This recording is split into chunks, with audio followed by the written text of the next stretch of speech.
ముందుకు వెళ్ళు. విజయం నీ కళ్ళ ముందుంటుంది. కష్టపడే దానిలో నీ గౌరవం ఉంటుంది. మోసం చేసే దానిలో నీ పతనం ఉంటుంది.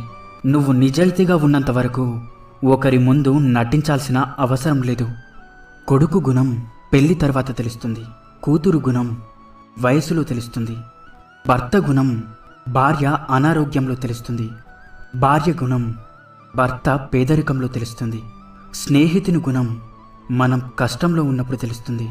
అన్నదమ్ముల గుణం జగడంలో తెలుస్తుంది. పిల్లల గుణం తల్లిదండ్రుల వృద్ధాప్యంలో తెలుస్తుంది. మాటలు చెప్పేవాడి దగ్గరకు తాత్కాలికంగా జనం చేరుతారు, కానీ కష్టపడేవాడి దగ్గరకు విజయం శాశ్వతంగా చేరుతుంది. ప్రస్తుతం మనిషి మంచివాడు కావాలి అంటే మంచి పనులే చెయ్యక్కర్లేదు. ఎదుటివారి గురించి చెడుగా మాట్లాడకుండా ఉంటే చాలు. గొప్పవారి యొక్క గొప్పతనం వారు చిన్నవారితో ప్రవర్తించే తీరును బట్టి తెలుస్తుంది.